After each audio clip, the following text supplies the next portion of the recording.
Everybody, good morning. This is Jean here, Jean Truelove from Truelove Quilts for You. I'm sure this is what you want to see back here.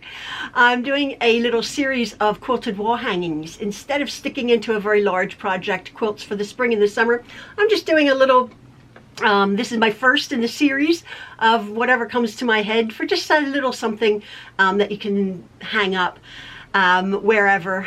I did get several questions, which I'm going to address in a moment, before I get into this video, which is showing you, my video now to come, is to showing you how I made my checkerboard border.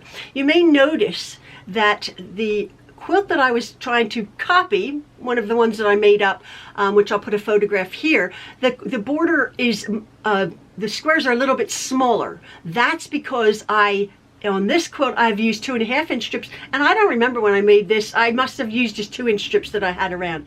Now, when I was beginning this project, I was saying you can use a jelly roll, obviously for the blades and for the checkerboard, which I've shown. You don't need a whole jelly roll.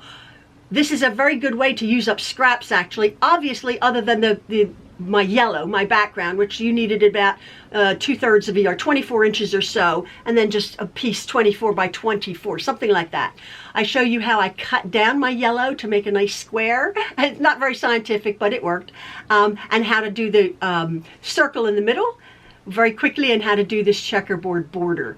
As this quilt is evolving, I like the fact that it's slightly more rectangular, vertical, than square, like my other quilt that I had made, because my checkerboard border is slightly bigger. So I will not probably be putting the 2 side borders on. Again, this is just a work in progress. The 3 lots, I might just be doing either 1 or 2. Again, it's evolving, and I'll make it as I go along, if you're following along. Very simple project, but I did get a few questions along the way. One of them is, do you blanket stitch down each petal? Well, one of my previous videos, I show how on the round top, I blanket stitched down. I did not blanket stitch the whole petal down. The whole petal down. I will be quilting the straight edges into the center of my plate when I go to quilt when I go to quilt it. My applique is just the outside rounds around the 20 blades, or however many blades you ended up with, to make it lay flat. It's all good. That's what I use. Now, I did go into a little bit of detail about the blanket stitch that I have on my computerized machine here. However, somebody said, oh, I don't have a blanket stitch on my machine. No worries. Even if you have a straight stitch, or if you have a zigzag stitch, which most machines would, you can do either. If you're doing a straight stitch, just be very careful. Just get close to the edge and go around it. It'll be raw edged. It's fine. It's a wall hanging. If you have a zigzag, the exact same way. Start in the valley and go up the peak and get back down to the valley. It's okay. I just happen to like my blanket stitch. That was a question. Oh, another question, excuse me, from Annette. Quick question. Do you position the foot and needle in the center of the outside of the Dresden Plate? Yes, I do. The foot I have on and my needle position is right in the center, and then the straight stitch of the blanket is on the inside of my machine to the right, and then biting it out, the little bites of the blanket is going from right to left. So yes, I do position my needle on into the center, and then it goes to the right, and then it comes back and bites to the left. Here was an interesting question from Deborah, which I will be addressing in a specific video on, on how to hang these little quilts. There are many ways to hang a little quilt, as opposed to putting a huge big rod on or a big sleeve on the back, but I will be showing you that. But I will be doing a specific little hanging method for this little quilt when it's finished that I will be showing you how to do it. Now you might be looking at this quilt and seeing, I just threw it up there, it's not even pinned or anything, a little bit of rickrack on the top here that I might be putting a little bit of white rickrack around the yellow again when I put the side borders on. I do like rickrack, as you know, and I do like white in a quilt, little tiny sparkles of white. So I like my rickrack. I may or may not be putting that on. I'm wondering if there's another question here. Oh yes, I'm using cotton thread. I'm using this one is a Coats and Clark, but I do use an Aurifil regular thread, and I use the exact same thread in the bobbin. I do. Now I was, for my applique, using this. This is from Connecting Threads, which is a nice cotton thread also. I was using that just for the color, for the yellow blanket stitch, but I was using a regular, I believe it was an Aurifil in the bobbin. Just a regular cotton thread. Not too thick, not too thin. Oh, again, I was using a jelly roll. Somebody's asked me, Barbara's asked me, you must buy a jelly roll. You don't necessarily need to have a jelly roll. This quilt, this little wall hanging, that's the beauty of it, didn't take that much fabric.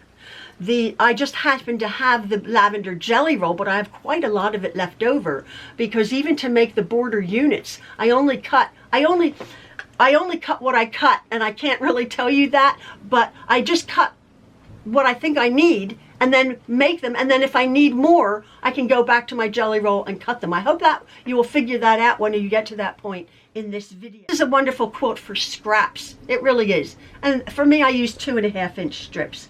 Some more questions, or somebody did like the idea of the glue stick. I love my glue. If you like a spray based to just spray on your applique, by all means, knock yourself out. Very pretty. Thank you so much. Very good lessons. Somebody is looking forward to the finishing touches. Carmen, you're looking forward to the finishing touches. That may or may not be my rickrack here. But anyway, I've waffled on enough, and I will let you enjoy this video. If you are following along, thank you very, very much. And I will say, please like this video. I don't like to say that, but my views are dropping, like plummeting. I don't know why. So if you like me, you like me. Thank you very much. And if you don't, you know, go somewhere else. All right, everybody. Hope you enjoy the video. Love from the True Loves. Bye-bye.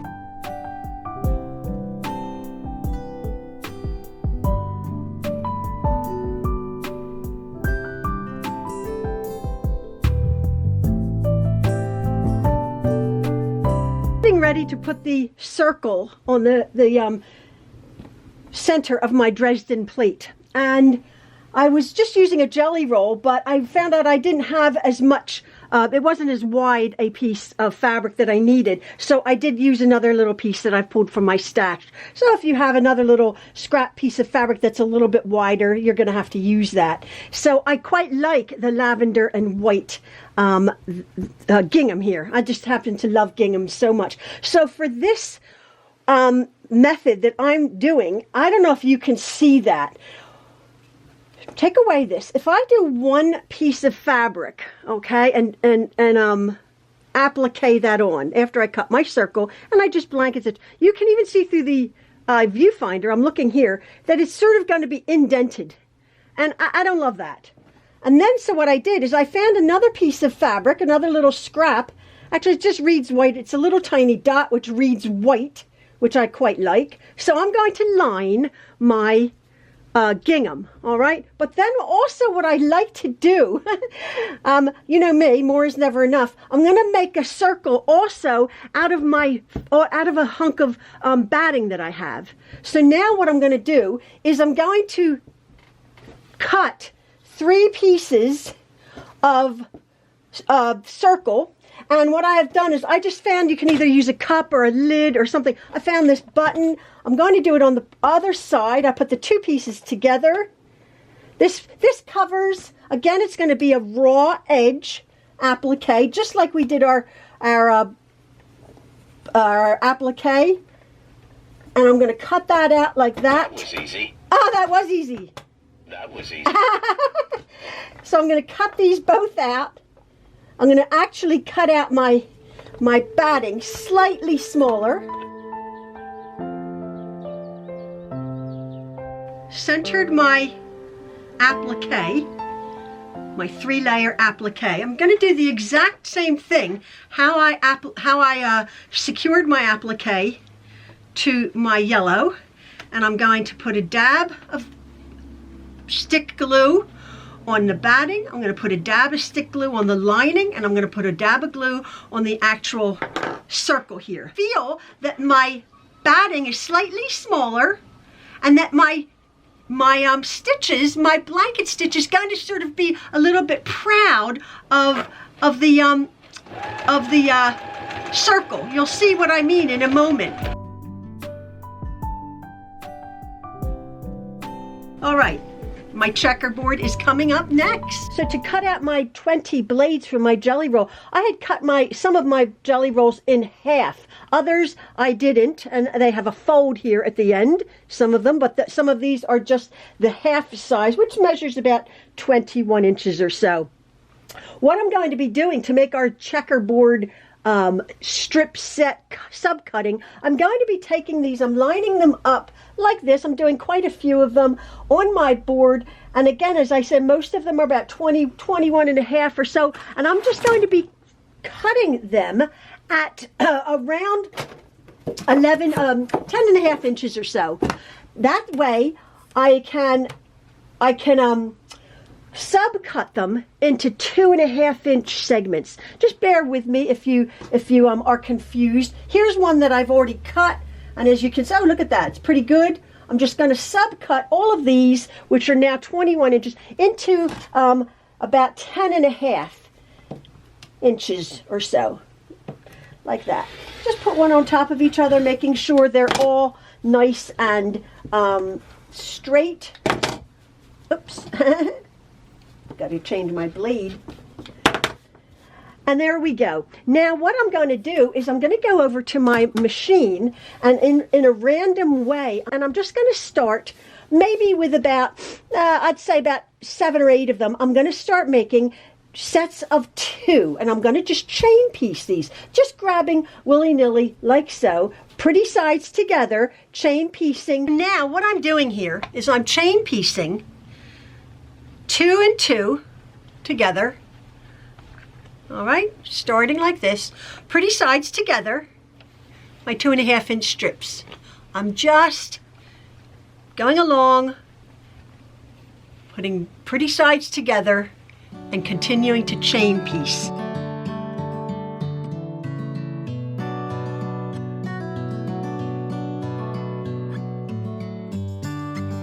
And I'll show you what we're going to end up with. So I'll cut my strips apart, and on this lot I will add my 3rd strip random. The point is to make this checkerboard a very, very random, scrappy checkerboard border.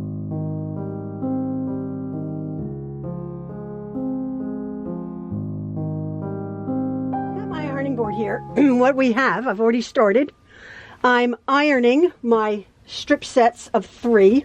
The first thing I'm going to do, and if you're new here, you might not know that there's a practice that you want to really get in under your belt, and that's called setting your seams. Okay, we want to set that seam before we do anything, because that sinks our stitches into the fabric really beautifully, and you get a really lovely crisp seam as opposed to just ironing it or pressing it. So what I do is I've set my seams, and then I'm going to give it a light spray, whether with water or with starch or with sizing. And then what I'm going to do, and again I always say, because the beauty of cotton as that it stretches, what I'm going to do is I'm going to put the tip of my iron in there, and I'm just with these 2 fingers stretching those seams open on that horizontal here.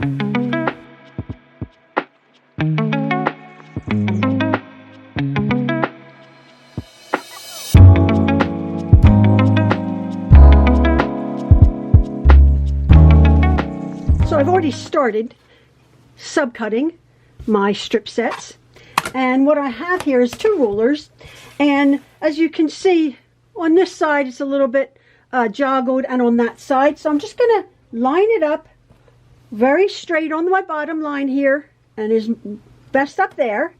And I'm just going to trim that off, making sure everything's nice and straight. Just trim that off this right hand side so we have a nice straight edge right there. And then with my second ruler, I'm going to come in and I'm going to find 2.5 inches. Okay, I'm going to just find the 2.5 inch mark, and I'm just going to make sure everything's straight. I'm going to make sure my 2.5 inches up there and 2.5 inches there, and then I can cut 4 of these units because we've done them, what, 10.5, something like that. And find the 2.5 inch. We'll just have a tiny little bit of fabric left over from these pieces. Now hopefully you can see this as it's coming along, how when we're going to shuffle these pieces, how it's going to end up a checkerboard. You see, that's all we have left. That little bit right there, that's all we have left of waste. So when we go to put these together, well, when I have a whole bunch of different ones, there, as you can see, will be our checkerboard. You can see that coming together. So it's probably not a whole jelly roll to go around the 4 sides, but I'll see. I just like to do it visually, like now. And this is our checkerboard. When we have all of these, I just sort of put them in a basket and just pull.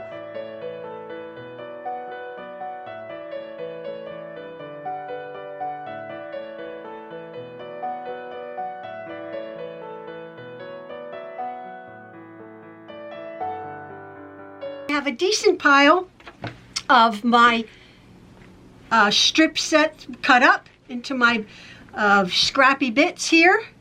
So now what I'm going to do is I'm going to start just chain piecing 2 by 2 and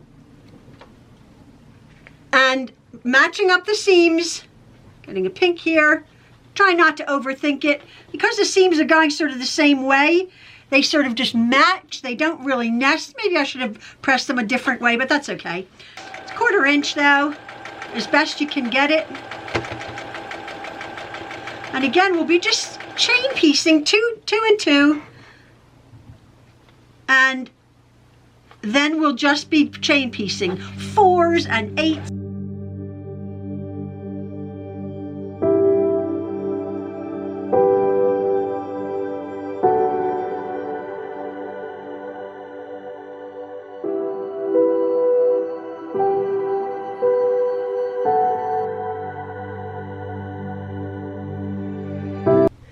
Now I want to start putting my borders on, but I want to make sure that my background fabric is square. So I've cut this willy-nilly at about 22 3/4, 23 at some points. But I know I have like a 3.5 inch here. I want 3.5 inch there, something like that. And my one side, my smallest side, measures 22.5 inches, which is that side. So what I'm going to do, this is my larger side here, from side to side. So what I'm going to do is not real scientific. I'm just going to mark from one end to the other, because this is like 24 or 23 3/4. So I'm just going to go from this side to here and measure 22.5, because this side is nice and straight over here, and it's literally just maybe 1/4 inch that I'm going to join these marks here. And then, hope that makes sense to you, I'm just going to square it up. As you can see, it's just this little bit extra here. Connect those dash marks. Not real scientific, but I end up with a square, pretty square, like so. So now, again, a bit unconventional, but I know this here, because it's a selvage, and this what I've just trimmed up to 22.5 is perfectly square. So what I'm going to do is I'm going to fold this into a triangle,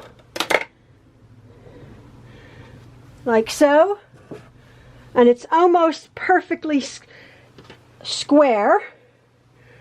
I just have to trim this slightly. This is perfectly in line here, and that's a lovely angle there.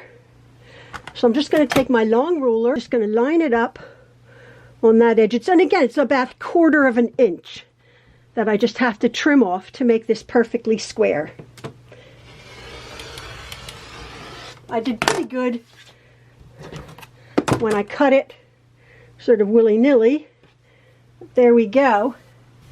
It is perfectly square. A scrappy border that I've put together. Now let's see how that fits.